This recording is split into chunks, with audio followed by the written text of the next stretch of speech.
4.1 का 18वां क्वेश्चन है। हमें कथन का जो लेफ्ट भाग है वो राइट से छोटा प्रूव करना है। क्या है ये? इक्वलिटीज असम का है। सबसे पहला काम क्या है? एक पर कथन की सत्यता की जांच करना। P1 सच दैट, देखो एक ही पद लोगे यहाँ पर लेफ्ट में, केवल 1 आया। n तक संख्याएं जोड़ रही हैं, प्राकृत संख्याएं कहाँ तक है? n तक।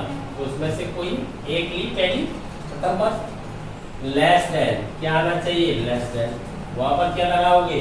एक लगाओगे तब ये 1.8 और इधर देखिए क्या आ गया? एक लगाने पर 2 + 1 होल स्क्वायर। आगे हम देख पा रहे हैं कि 1 लेस देन ये कितना हो गया? 9 9/8 9/8 1 से बड़ा है, 1 9/8 से छोटा है। क्लियर हो गया?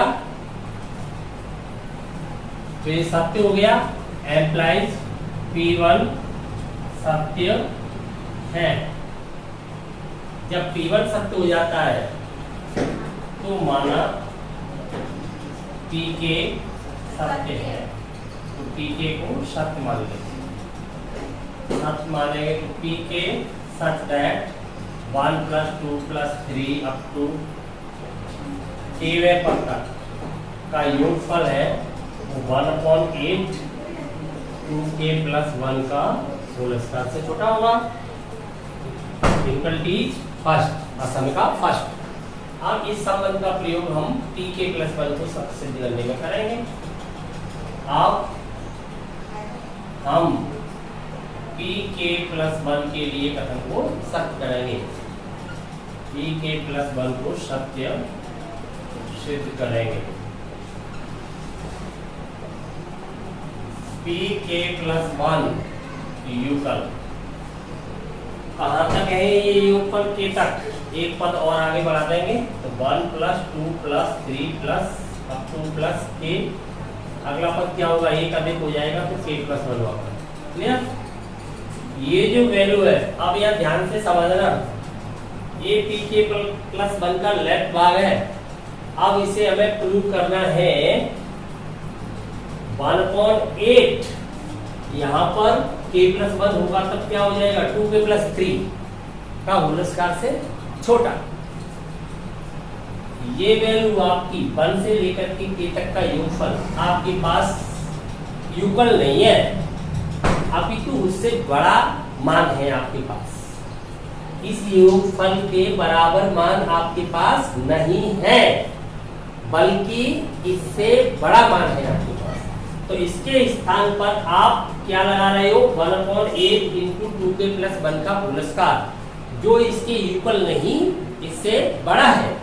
जब आप यहाँ पर कोई बड़ा मान लगाओगे इन पदों को हटा करके, तब ये वाला युगल का साइन किसमें चेंज हो जाएगा? ग्रेटर। क्यों? पहले Pk + 1 यानी k + 1 पदों का योगफल था। अब इसके स्थान पर आपने क्या कर दिया? k + 1 पदों के योगफल में आपने कुछ पदों को, k पदों को जोड़ करके जो योगफल आ रहा था उसके स्थान पर उससे बड़ा मान रख दिया। तो ये क्या हो जाएगा? ग्रेटर हो जाएगा। तो ग्रेटर हो जाएगा और वैल्यू आपने लगा दी 1/8 2k + 1 होल स्क्वायर प्लस क्या रहेगा आपके पास? k + 1। ये बात भली प्रकार से समझ में आ गई।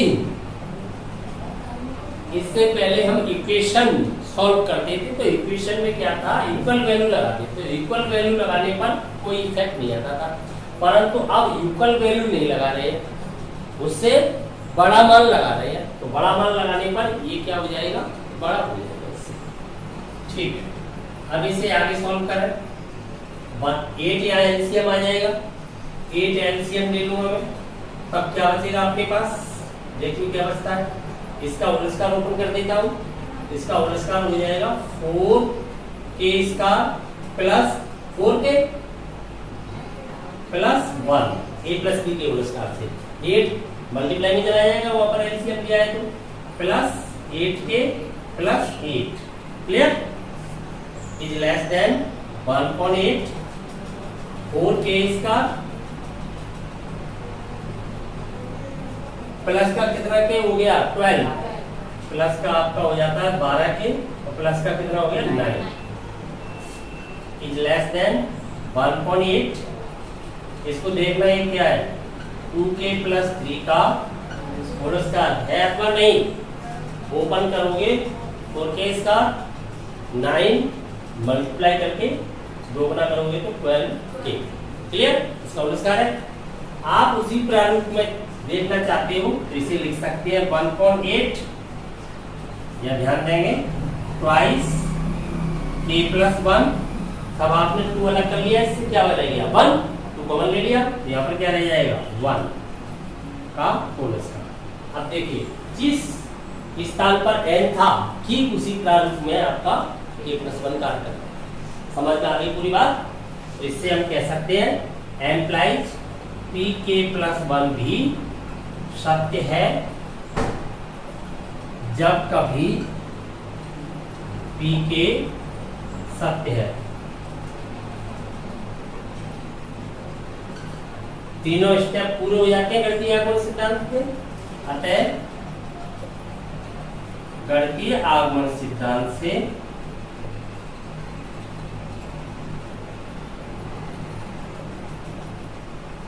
कथन Pn for all n belongs to n पर सत्य है, अर्थात प्रत्येक प्राकृत संख्या के लिए सत्य है। समझ में आ गया? कोई डाउट है?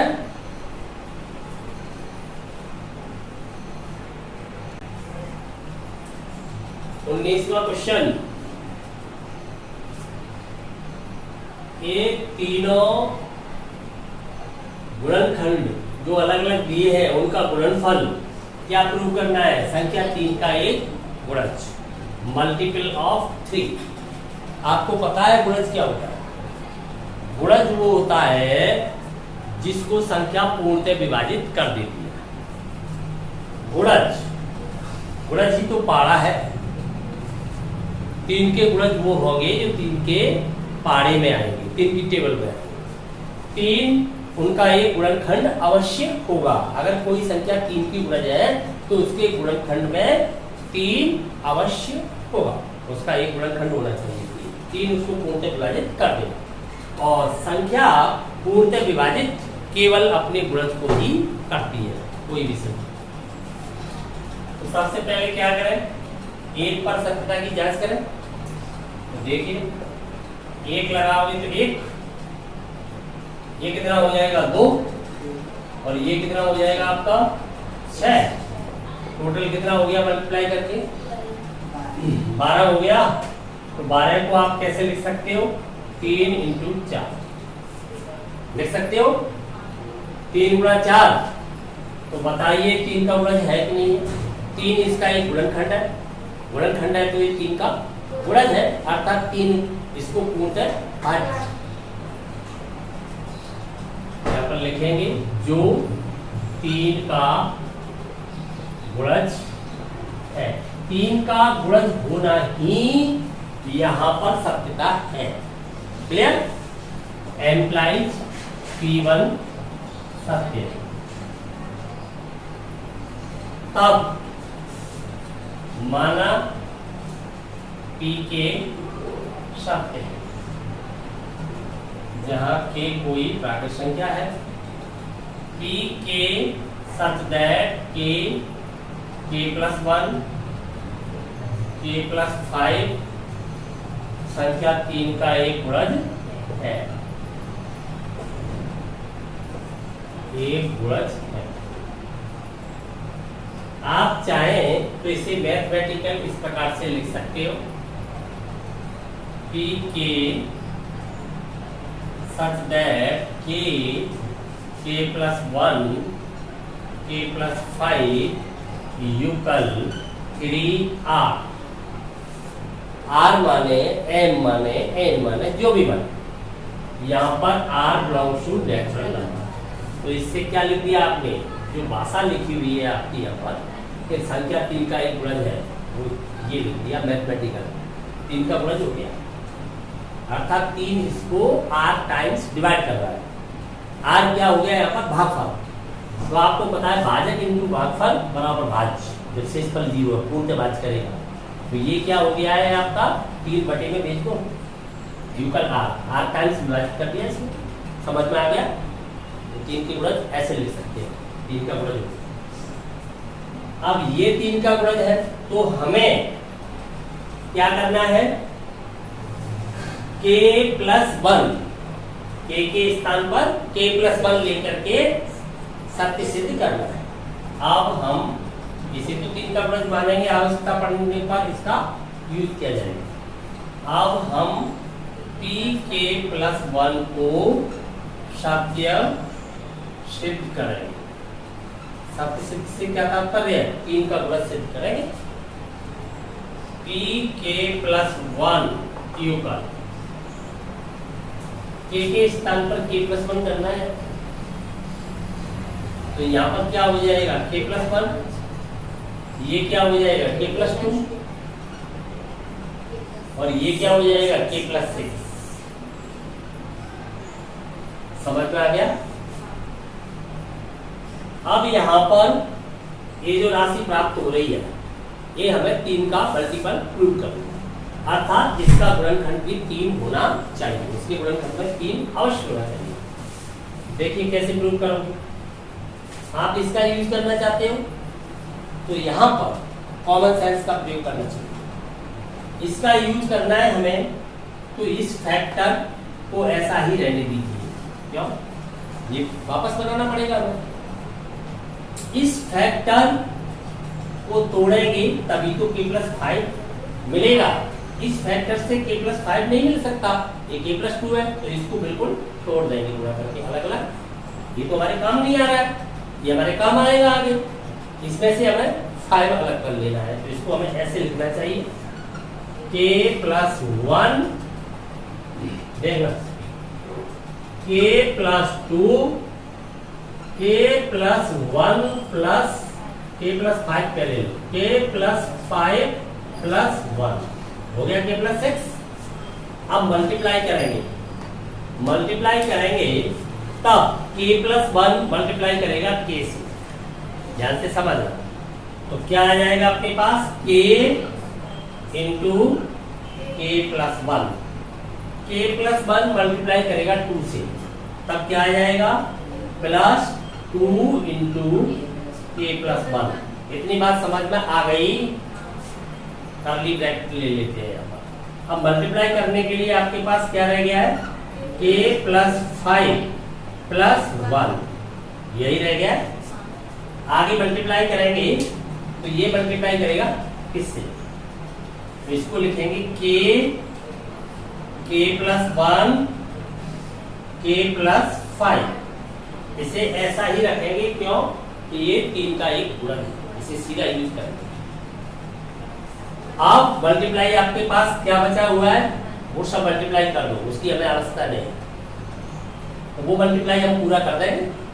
ये हमने मल्टीप्लाई कर लिया इससे, और ये मल्टीप्लाई इससे भी करेगा, और 1 मल्टीप्लाई इनसे भी करेगा, तो ये मल्टीप्लाई इसके साथ करेगा, तो प्लस ये मल्टीप्लाई आने दें 2 into k plus 1 into k plus 5। Clear. 1 multiply करेगा तो एज इट इज पूरा का पूरा लिख दीजिए, तो plus k into k plus 1 plus 2 into k plus 1। Clear. कोई शक। यहां पर हम क्या लिख देंगे, 3r। ये तो 3 का गुणज है ही, कहां से, इक्वेशन फर्स्ट से, तो ये आपका क्या हो गया 3r प्लस, अब जो शेष बचा हुआ मान है अपने पास वो 3 का गुणज हो जाना चाहिए, अर्थात इससे 3 कॉमन आ जाना चाहिए, 3 इसके गुणनखंड में हो जाना चाहिए। देखते होता है कि नहीं। तो इनका मल्टीप्लाई कर दें, तो 2 मल्टीप्लाई करोगे तब ये क्या आएगा आपके पास, k स्क्वायर। देखो k प्लस 1 सभी से कॉमन आ रहा है, आप यहाँ पर भी फायदा उठा सकते हो इसका सीधा। k प्लस 1 कॉमन आ रहा है सभी से, तो k प्लस 1 को कॉमन ले लो, तो k प्लस 1 हमने कॉमन ले लिया। अब क्या बचेगा अपने पास, 2 मल्टीप्लाई करेगा इसके साथ, तो यहाँ पर हो जाएगा 2k प्लस 10 यहाँ से क्या बचेगा k और वहां पर रह जाएगा 2। 3r प्लस कहां से रखी है ये वैल्यू आपने from equation first. Clear. k plus 1 कितना k हो गया टोटल 3k। ये टोटल कितना हो गया 12। 3r प्लस क्या कॉमन आ रहा है 3 k प्लस 1 यहाँ पर क्या रह गया k प्लस 4। अब देखिए आप क्या ये 3 से भाज्य होगा ये पद अवश्य होगा। क्यों 3 इसका एक गुणनखंड है। ये भी 3 का मल्टीपल है। 3 का मल्टीपल ये है और 3 का मल्टीपल ये भी है और दोनों से ही कॉमन आ जाएगा 3। तो टोटल से कॉमन आ गया 3।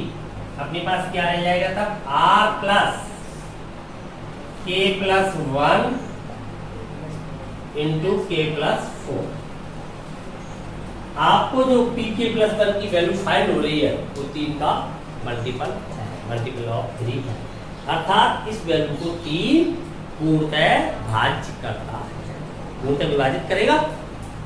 इससे हम कह सकते हैं एम्प्लाइज p k प्लस 1 भी सत्य है। सत्य के लिए हमें केवल 3 का गुणज प्रूव करना था। जब कभी p के सत्य है अतः गणितीय आगमन सिद्धांत से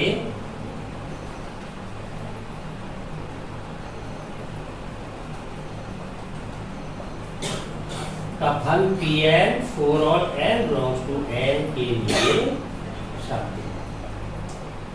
समझ में आ गया पूरी तरह से। कहीं पर किसी प्रकार की कोई समस्या नहीं होनी चाहिए।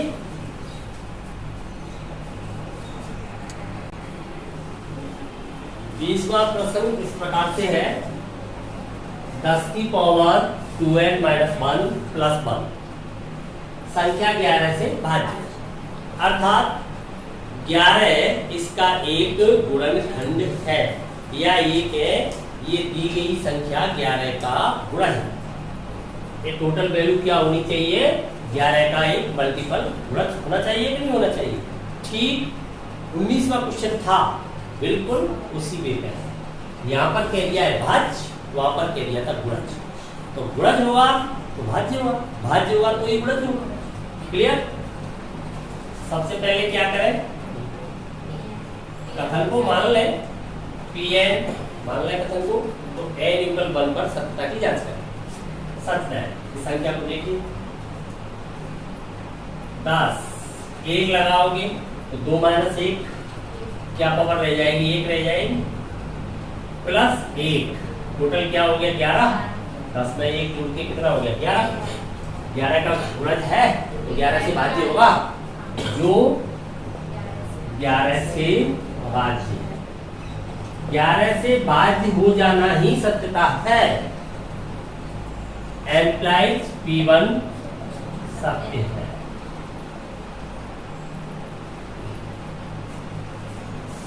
माना Pk सत्य है। K belongs to natural number। Pk such that 10 की पावर 2k माइनस 1 प्लस 1 संख्या 11 से भाज्य है। अगर आप ये हिंदी नहीं लिखना चाहते हो तो मैथमेटिकल लिख सकते हो। कैसे लिखोगे मैथमेटिकल इस प्रकार से लिख सकते हो 10 की पावर 2k माइनस 1 प्लस 1 युगल 11 का भाग जाएगा पूरा भाग जाएगा तो भाजक इंटू भागफल इक्वल हो जाएगा भाज्य। शेषफल क्या हो जाएगा 0।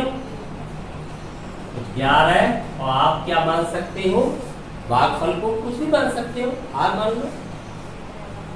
r से रिमाइंडर मत समझ लेना शेषफल नहीं है।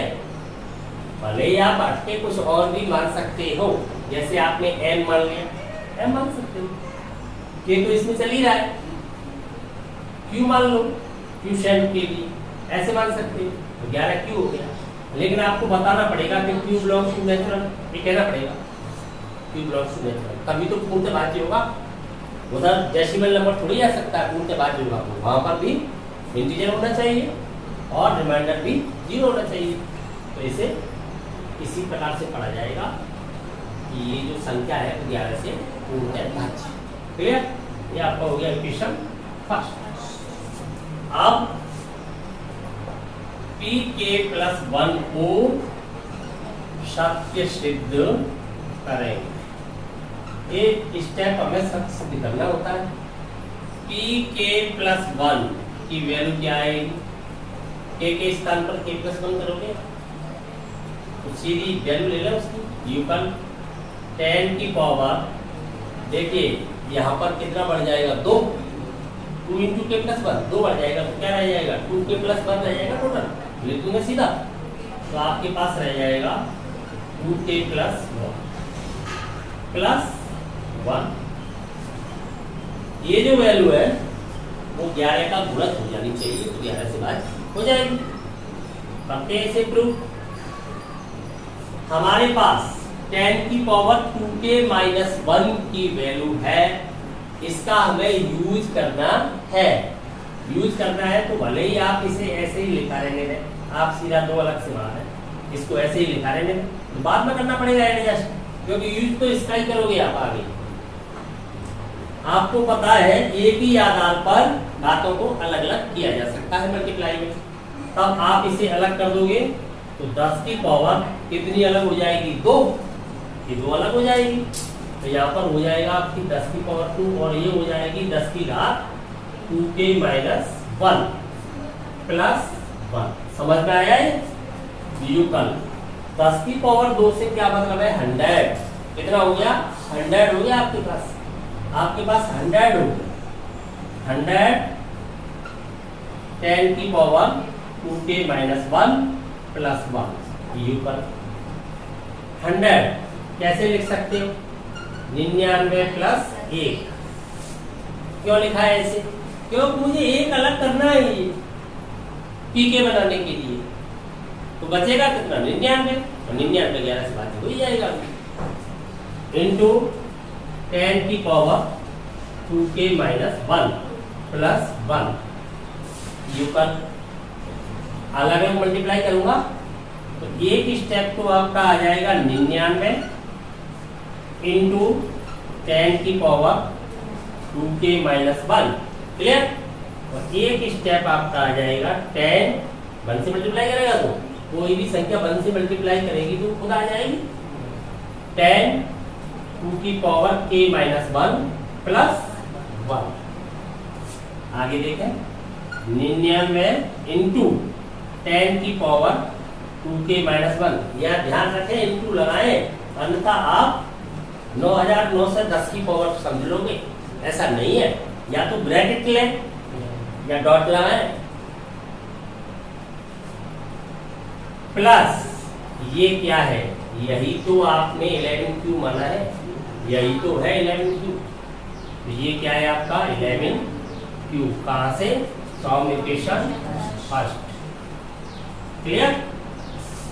दोनों से कॉमन आ रहा है 11 कॉमन लेने के बाद यहाँ पर क्या बचेगा आपका 9,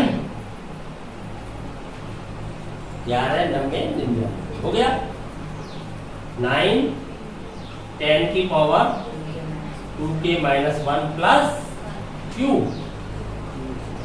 अब देखिए ये जो टोटल वैल्यू आपकी आ रही है इसका मल्टीपल है 11 का मल्टीपल है 11 एक गुणनखंड है इसका, तो ये टोटल वैल्यू 11 से भाज्य होगी, अवश्य होगी, क्योंकि 11 इसका एक गुणनखंड है। कितने टाइम्स होगी? इतने टाइम्स।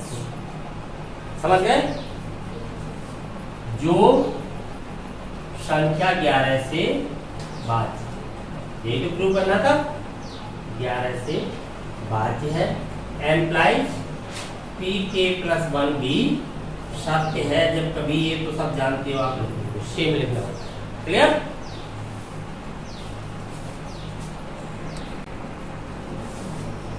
इक्कीसवां क्वेश्चन, ये दी गई राशि x + y से भाज्य है, अर्थात x + y इसका एक गुणनखंड है। ये कहा जाए कि x प्लस वाई का यह गुणज है, या तो इसका गुणनखंड है x प्लस वाई, या ये राशि x प्लस वाई का एक गुणज है। सब एक ही बात। P1 सच है, क्या रह जाएगा एक्स स्क्वायर, n की जगह क्या लगा रहे हो 1। अब बताइए इसके गुणनखंड आते हैं तुम्हें?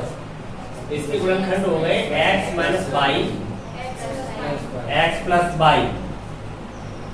बताइए ये राशि x प्लस वाई से भाज्य है कि नहीं? अवश्य। कितने times? x minus y times, x minus y times, जो x प्लस वाई से भाज्य है। एम्प्लाइड P1 सत्य।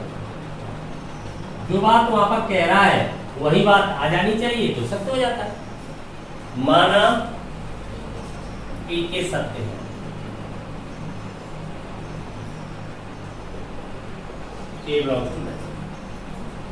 P के सत्य है, x की घात क्या हो जाएगी 2k, y की घात क्या हो जाएगी 2k। मैथमेटिकल लिखूं या ऐसे ही लिखूं? x प्लस वाई से भाज्य है तो किसी से राशि से मल्टीप्लाई कराना पड़ेगा आपको इसे। ऐसे लिख सकते हो आप इसे। क्या मानोगे राशि को? q मान लो, r मान लो, कुछ भी मान लो। q मानोगे तो q into x plus y. Clear? Equation first. ये अपने आप में ये भाषा बोली जा रही है यहाँ पर। जैसे आपने देखा है इक्वेशन को देते हैं भाषा में, किसी संख्या का वर्ग उसके 5 होने से इतना कम है तो संख्या बताइए, तो आप कैसे मानते हो? 1 ओवर संख्या है एक्स स्क्वायर माइनस 5, मानते हो कि नहीं? तो ठीक इसी प्रकार से यहाँ पर कहा गया है कि x प्लस वाई से भाज्य। तो आपने क्या कर दिया? भाज्य इंटू भागफल इक्वल भाज्य।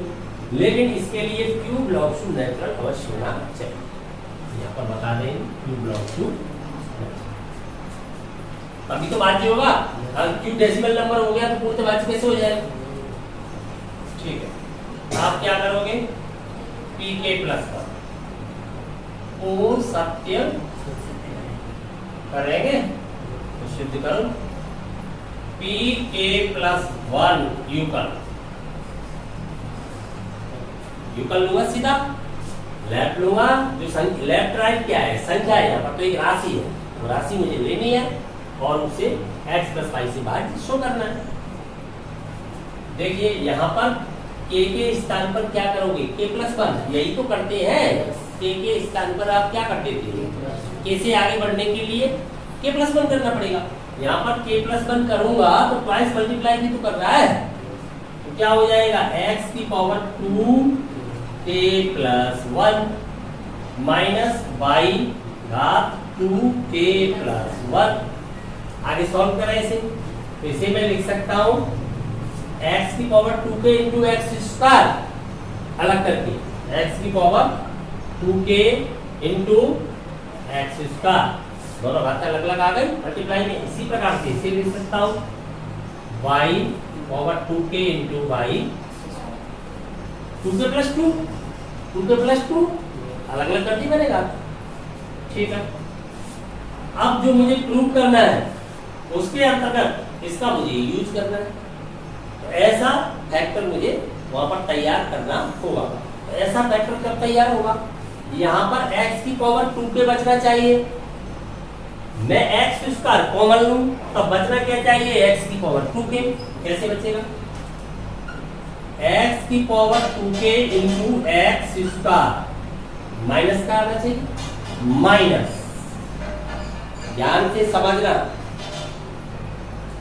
एक्स स्क्वायर में कॉमन ले लूंगा तब यहां पर बचना चाहिए y की पावर 2k, तो अर्थात एक्स स्क्वायर का ही मल्टीप्लाई कर देना चाहिए मुझे y की पावर 2k से, तभी तो बचेगा वो। यहां पर मुझे क्या लिख देना चाहिए? एक्स स्क्वायर इंटू वाई की पावर 2k, या y की power 2k into x square, तो एक ही बात है मल्टीप्लाई में। अब मैं एक्स स्क्वायर कॉमन लूंगा तो y की पावर 2k बचेगा, तो जो वहां पर रहना है वो चाहिए मुझे पद, और जो कॉमन लेना है वो भी वहां पर होना चाहिए। भाई जो वहां पर बचेगा कॉमन लेने के बाद वो होना चाहिए तभी तो बचेगा, और जो कॉमन लूंगा वो भी होना चाहिए तभी तो कॉमन लूंगा। तो दोनों के मल्टीप्लाई में होने चाहिए कि नहीं होने चाहिए? दोनों ने मल्टीप्लाई में दे दिए यहाँ। अब मैंने ये स्वेच्छा से ले लिया, घटा दिया तो उतना जोड़ना पड़ेगा मुझे बैलेंस बनाने के लिए। किसी भी राशि में आप समान संख्या जोड़ सकते हो अथवा घटा सकते हो, कोई फर्क नहीं पड़ता। तो मैंने इतना घटा दिया तो इतना जोड़ना भी पड़ेगा मुझे बैलेंस के लिए, इतना जोड़ भी देता हूँ इसमें मैं। एक्स स्क्वायर इंटू वाई की पावर 2k, ये स्टेप है, माइनस वाई की power 2k into y. Clear? अब इनमें से कॉमन लो, क्या कॉमन आ गया आपका? एक्स स्क्वायर, क्या बचेगा आपके पास? x की पावर 2k माइनस वाई की पावर 2k। यहाँ पर कॉमन क्या आ रहा है? y की पावर 2k कॉमन नहीं आ रहा है, क्या बचेगा आपके पास? x square minus y square. अब ये तो x स्क्वायर है, ये तो आपका पूर्णतः भाज्य है ही x प्लस वाई से। कहां से? From equation first. ये पूर्णतः भाज्य है, तो आप इसे क्या लिखोगे? x स्क्वायर इंटू, देखो पूर्णतः भाज्य है कि नहीं, cube x plus y plus y की पावर 2k, इसके फैक्टर आते ही है तुम्हें, क्या हो जाएंगे? x minus y into x plus y. समझ में आ गई बात? ये वैल्यू आपने कहां से रखी है? From equation first. अब दोनों से ही कॉमन क्या आ जाएगा? x प्लस वाई कॉमन आ रहा है दोनों से, x प्लस वाई, क्या बचेगा आपके पास?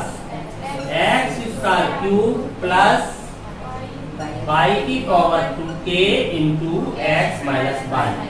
अब आप देखिए जो राशि आपको प्राप्त हो रही है उसका गुणनखंड x प्लस वाई है अथवा नहीं है। और जिस राशि का गुणनखंड x प्लस वाई होगा वो राशि अनिवार्यतः x प्लस वाई से भाज्य होगी। क्लियर? ट्रू हो गया। एम्प्लाइज pk प्लस 1 भी सत्य है, ये तुम्हें आता है, वही लिख रहे हो आप, देख लोगे कोई सब।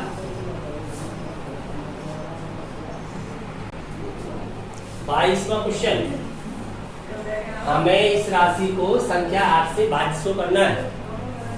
8 से भाज्य का क्या तात्पर्य है?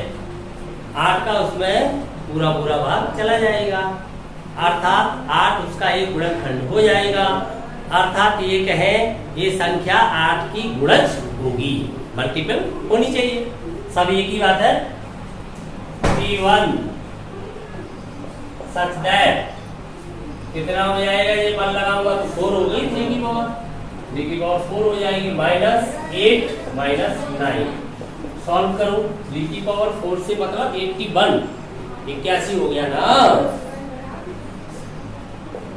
माइनस कितना हो गया? 17 81 से घटाओगे तो 64 बचेगा आपके पास। बताइए आपसे बात है कि नहीं है? पता नहीं चल रहा है तो देख लेते हैं भाई। 8 का वर्ग हो गया, आप तो मानोगे 8 से भाज्य है, 8 इंटू 8 हो गया, 8 का स्क्वायर हो गया है 8 इंटू 8, जो 8 से भाज्य है तो सत्य हो गया। एम्प्लाइज P1 सत्य है, माना पी के सत्य है, जहां k belongs to natural number. P k such that 3 की power 2k plus 2 minus 8k minus 9। अब इसको मैथमेटिकल लिख दो, क्या आपको हिंदी अच्छी लगती है? मैथमेटिक्स अच्छा लगता है तो बताओ कैसे लिखोगे? किससे बात किया? 8 से, तो 8 क्यूब अच्छा लग रहा है, 8 क्यूब, जहाँ cube belongs to natural equation first. अब pk प्लस 1 को सत्य करेंगे, करना ही पड़ेगा। pk प्लस 1 इक्वल k के स्थान पर आप k प्लस 1 करोगे तो ट्वाइस मल्टीप्लाई कर रहा है यहाँ पर, तो 2 बढ़ जाएगा सीधा, तो ये हो जाएगा 3 की पावर 2k प्लस 4 कर दो, डायरेक्ट समझ जाओगे। तुम्हारे समझने से क्या होता है, मैं तो ये करूँगा। क्यों करूँगा? क्योंकि 2k प्लस 2 तो मुझे रखना ही है, उसका तो यूज ही करना है मुझे pk बनाने के लिए, समझ गए? 2 बढ़ गया सीधा, -8 a प्लस 1, a के स्थान पर a प्लस 1 कर दिया जाएगा एक आगे बढ़ने के लिए, -9 ये राशि प्राप्त होती है। इसे हमें 8 का मल्टीपल अर्थात 8 इसका एक गुणनखंड हो जाना चाहिए। तो 8 इसको पूर्णतः विभाजित करते हो, सॉल्व करते हैं आप ध्यान से समझना। कभी भी डरने की जरूरत नहीं है, नकल करने की जरूरत है, लेकिन नकल क्वेश्चन में से करनी होगी, यहीं से करनी है। तो नकल कहाँ से करेंगे, हमें ऐसा फैक्टर तैयार करना है जिसे हम 8 का गुणज कह पाए। ऐसा फैक्टर इसमें से तैयार करोगे, अलग करो, बचा हुआ अपने आप हो जाएगा, वो 8 का गुणज अपने आप हो जाएगा। आप केवल इतना करें कि ऐसा फैक्टर इससे अलग करें। क्लियर कीजिए अलग। देखो यहाँ पर हो जाएगा 3 की पावर 2k प्लस 2 इंटू 3 की पावर 2। आगे लिख लो, यहाँ लिख लो, वहां लिखोगे तो ऐसा लगेगा कि घात के ऊपर घात लगी है। आगे लिख लो 3 की पावर 2 क्लियर, माइनस ऐसे ही इससे अलग करें तो 8 का मल्टीप्लाई करोगे तो आपके पास क्या आ जाएगा 8k माइनस 8 माइनस 9। क्लियर, आगे चलो नकल करो तो ये कितना हो गया 9 हो गया इंटू 3 की पावर 2k प्लस 2 माइनस का 8k 17 मत करो क्योंकि तुम्हें तो 9 चाहिए, तो -9 को इधर करो 8 को ऊपर करो, कोई फर्क नहीं है, एक ही बात है।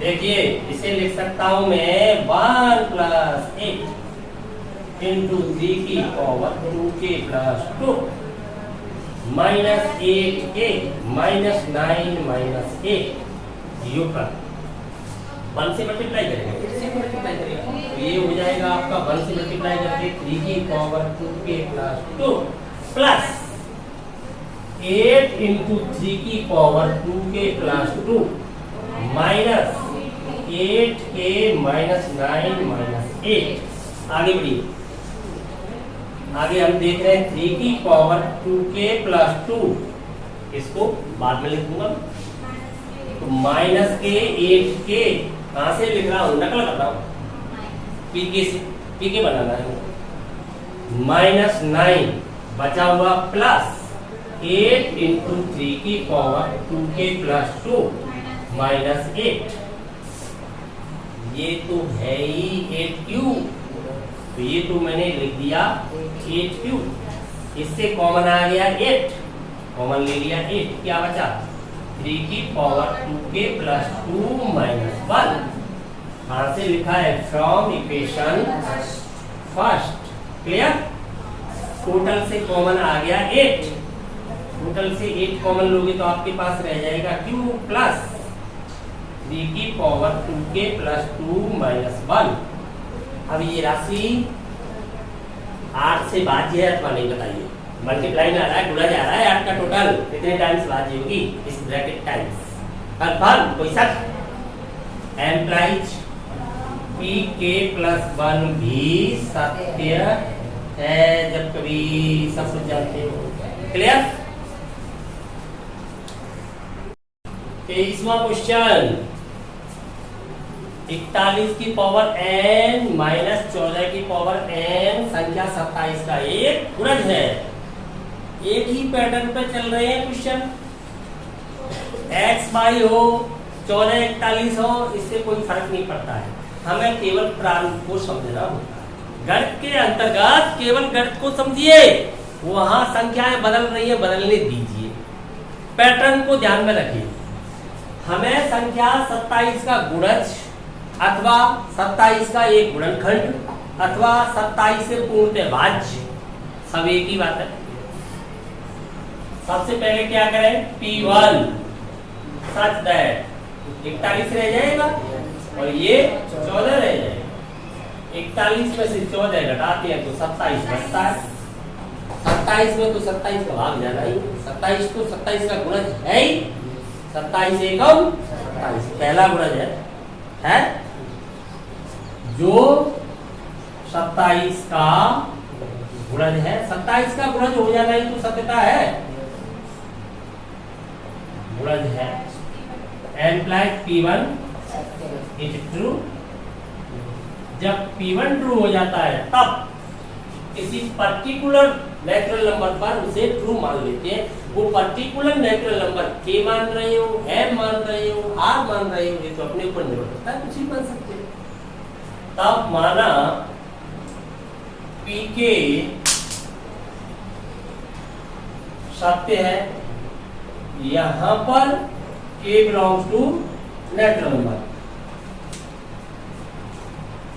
देखिए कुछ बच्चे यहाँ पर भ्रमित हो जाते हैं कि K कोई स्पेशल संख्या है, ऐसा नहीं है।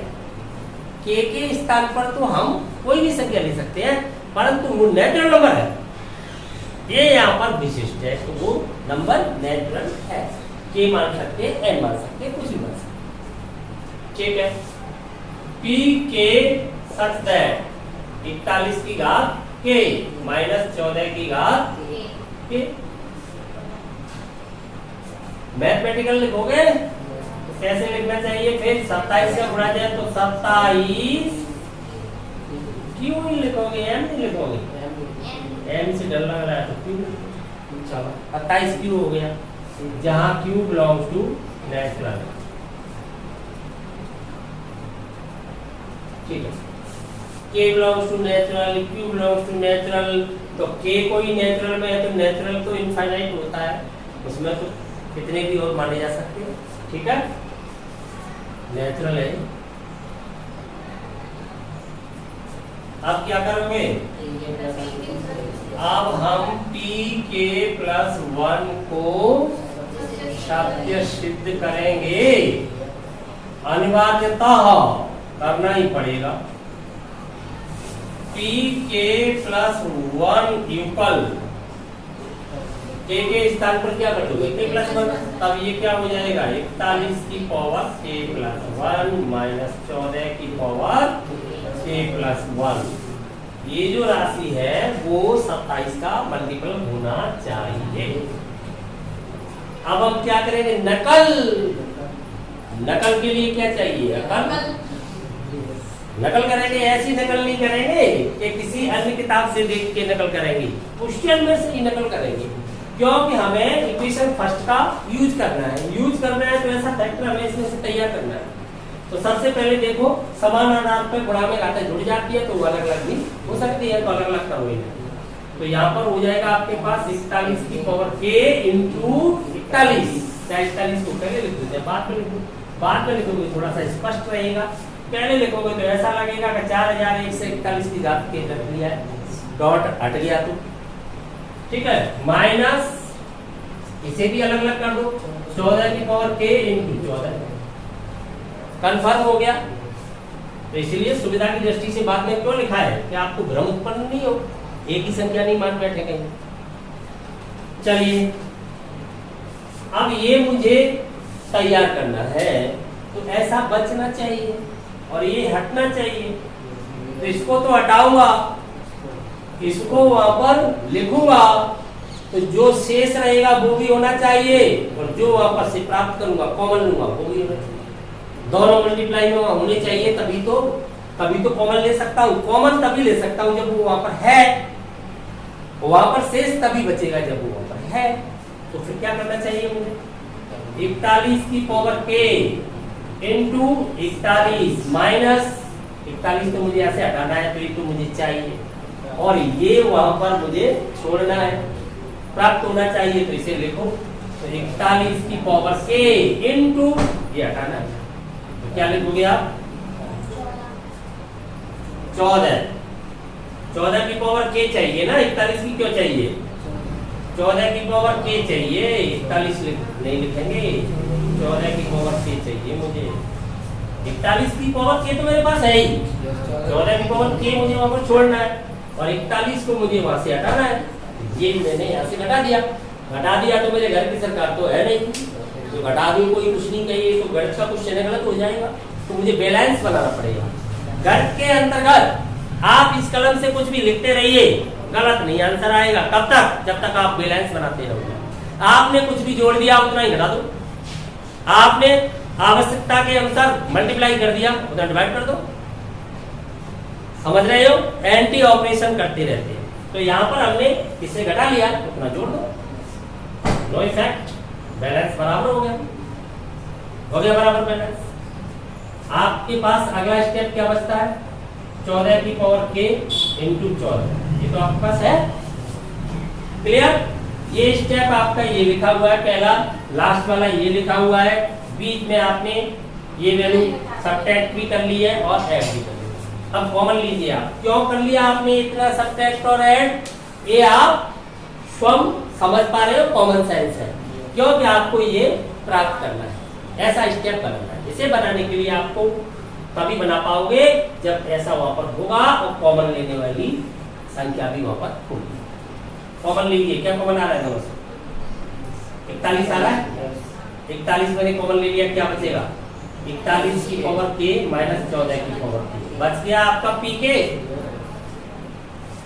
प्लस आगे कॉमन क्या आ रहा है, 14 की पावर k आ रहा है कि नहीं आ रहा है, क्या बचेगा आपके पास 41 माइनस 14 बचेगा, क्लियर। अब आगे देखिए, ये जो फैक्टर है यही तो 27 क्यू है, तो आप इसे क्या लिखोगे 41 इंटू, भले ही आप 27 क्यू इधर लिख दो उधर लिख दो, उससे कुछ नहीं होने वाला, समझ गए। 41 और 27 मत मान लेना इसे, अगर तुम्हें डर लगता है तो इधर लिख दूंगा मैं 27 क्यू इंटू 41, क्लियर, प्लस ये कितना बचा 27 उधर ही लिखोगे, चलो उधर लिखो 14 की पावर k इंटू 27, कहां से लिखा है आपने मान, इक्वेशन फर्स्ट से, कौन सा वाला मान, ये 27 क्यू, क्या कॉमन आ रहा है, कॉमन आ रहा है कि नहीं आ रहा, 27 कॉमन लेने से क्या बचेगा आपके पास 41 क्यू, कैसे भी लिख लो आपको इसे, प्लस 14 की पावर k, बताइए 27 का गुणज है कि नहीं, स्पष्ट दिखाई दे रहा है, 27 इसका एक गुणनखंड है, इसलिए 27 इसको इस ब्रैकेट टाइम्स डिवाइड कर दीजिए, जो 27 का एक गुणज, यही प्रूव करना था, गुणज है, एम्प्लाइड pk प्लस 1 भी सत्य है, जब कभी लिखते लिखते सीख दो, सब लिख लो, क्लियर। लास्ट क्वेश्चन है 24, सबसे पहले क्या करें, P1 शर्त है, देखिए 1 लगाओगे तो ये कितना हो जाएगा 2 + 7 इज लेस देन, यहाँ पर 1 लगाओगे तो 1 + 3 का गुणस्कार है, एम्प्लाइज देखें क्या प्राप्त होता है, ये कितना हो गया 9 इज लेस देन, इधर 16, बताओ सत्य है असत्य है, सत्य है, 9 छोटा होता है 16 से, जो सत्य है, जो सत्य है, एम्प्लाइज P1 सत्य है, इसके सत्य होने का किसके सत्य होने से संबंध है, P1 से, जो 1 पे ही तो सत्य है, तब क्या मान लोगे, माना P के सत्य है, P के ही सत्य मानोगे, वैसे नहीं मानोगे, एक ही जगह तो कुछ भी मान सकते हो, हाँ, P के such that 2k + 7 is less than k + 3 का होल स्क्वायर। आवश्यकता पड़ने पर इस इनइक्वालिटीज का, इस असमिका का प्रयोग किया जाएगा, इसे क्या कहते हैं, असमिका, ठीक है। जब इसकी जगह ये वैल्यू लगाओगे तो ग्रेटर हो जाएगा, जबकि इक्वेशन में कोई फर्क नहीं पड़ता, इक्वल रहता है। आप क्या करोगे, आप pk + 1 को सत्य सिद्ध करोगे, करें pk + 1 न्यूकल केवल यही लोगे, तो यहाँ पर एक बढ़ा दोगे तो देखो k के स्थान पर आप k + 1 ही तो करोगे, तो यही तो k + 1 करोगे +7, ये वैल्यू आपको क्या करनी पड़ेगी, k + 4 हो जाएगा ना, पहले से पता होता है ना, k + 4 के होल स्क्वायर से लेस देन करना, बस इतनी सी बात है। करते हैं, पहले इसको ऐसा बनाओ जिससे इसकी वैल्यू हम रख पाए। तो 2k+7 इसमें से अलग कर, तो 2k+7 में अलग कर रहा हूँ इसमें से। 2k+7 मैंने अलग कर दिया, 2k+7 अलग कर दिया, प्लस क्या बचेगा 2, प्लस क्या बचेगा मेरे पास 2। क्लियर? अब यहाँ पर 2k+7 के स्थान पर मैं क्या यूज कर रहा हूँ, k+3 का होल स्क्वायर यूज कर रहा हूँ। तो ये क्या हो जाएगा, ग्रेटर हो जाएगा। तो अभी इक्वल चल रहा है वो क्या हो जाएगा, ग्रेटर। क्यों? इसका मान बढ़ जाएगा। इक्वल तो तब है तब मान उतना ही है, वो तो इक्वल चलता रहेगा।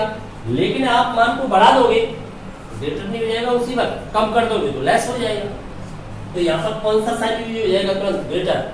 जो pk+1 की वैल्यू चल रही है उससे बड़ा हो जाएगा ये मान, क्योंकि आप उसके स्थान पर बड़ा मान यूज कर रहे हो, न कि इक्वल।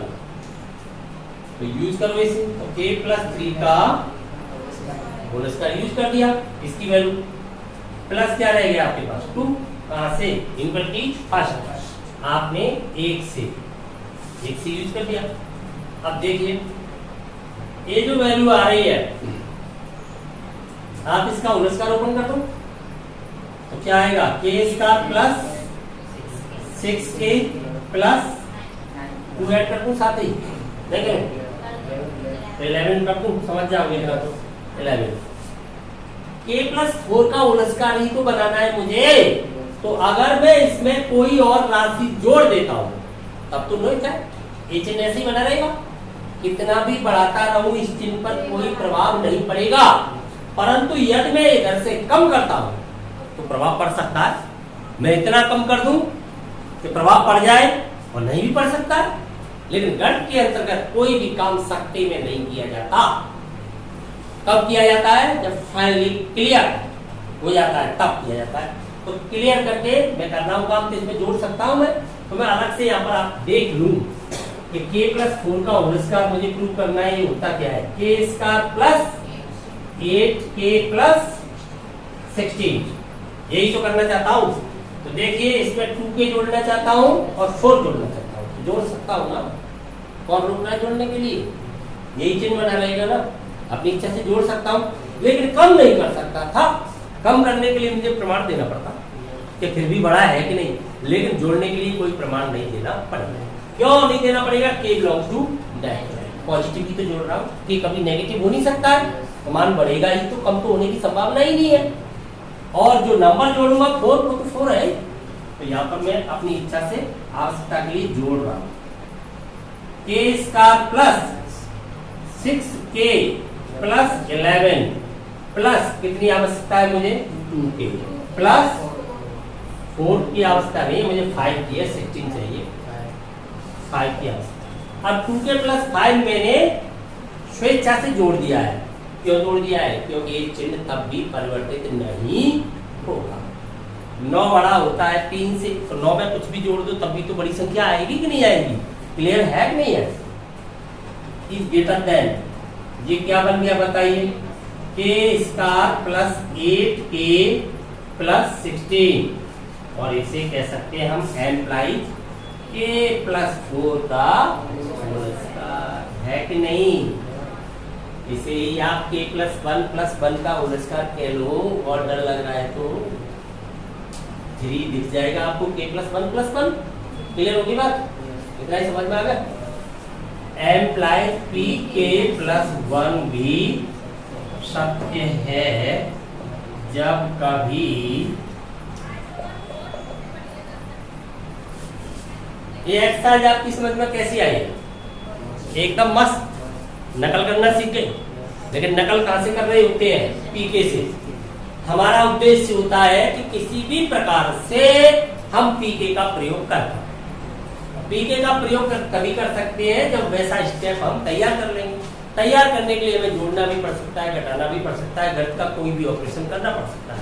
जो भी ऑपरेशन आप कर रहे हो उसका एंटी ऑपरेशन कर दो तुरंत, तो उसका प्रभाव वहीं की वहीं नष्ट हो जाए। क्लियर। यहाँ हमने ध्यान रखा कि असम का इधर वाला पार्ट है वो ग्रेटर चल रहा है। ग्रेटर वाले भाग में आप कितना भी जोड़ लो, बढ़ा सकते हो उसे, तब असम का पे कोई प्रभाव नहीं पड़ेगा, परंतु कम करने के लिए प्रभाव देना पड़ेगा। ऐसे ही आपका लेस देन वाला पार्ट चल रहा होता तो कितना भी कम कर सकते हो, लेकिन इक्वल वाले पार्ट में न तो घटा सकते हैं न बढ़ा सकते हैं, केवल इक्वल ही रखना पड़ेगा, नहीं तो इक्वल वाला पार्ट खत्म हो जाएगा। पूरी तरह से समझ में आ गई। चलो गलती आगमन सिद्धांत आपका कंप्लीट हो जाता है। इसके बाद आपकी अगली जो एक्सरसाइज है सम्मिश्र संख्या है, बहुत ही महत्वपूर्ण है। संख्या पद्धति में एक नई संख्या जुड़ने जा रही है। 10th तक आपने केवल वास्तविक संख्याओं तक का ज्ञान अर्जित किया है, आपने केवल वास्तविक संख्याओं तक को पढ़ा है, उन्हीं को जानते हो। इसके बाद आप सम्मिश्र संख्याओं का ज्ञान लेंगे, जहां पर मूल समीकरण के काल्पनिक हो जाते थे, आप ये लिखकर छोड़ देते थे कि सभी b² माइनस 4ac का मान ऋणात्मक आ रहा है, इसलिए मूल काल्पनिक और असमान होंगे, लेकिन अब नहीं छोड़ेंगे। अब हम उन मूलों को भी ज्ञात कर पाएंगे, क्योंकि हम काल्पनिक संख्याओं की जानकारी भी करेंगे। काल्पनिक और वास्तविक सब जानकारी होगी सम्मिश्र संख्याओं के अंतर्गत। बहुत ही महत्वपूर्ण चैप्टर है। इस चैप्टर को पूरी तरह से समझने के लिए इसकी थ्योरी, इसको डेरिवेशन किया जाएगा, पूरा ड्राइव करके समझाएंगे। तो इसको पूरी तरह समझने के लिए जुड़े रहिए महत्वपूर्ण पॉइंट के साथ।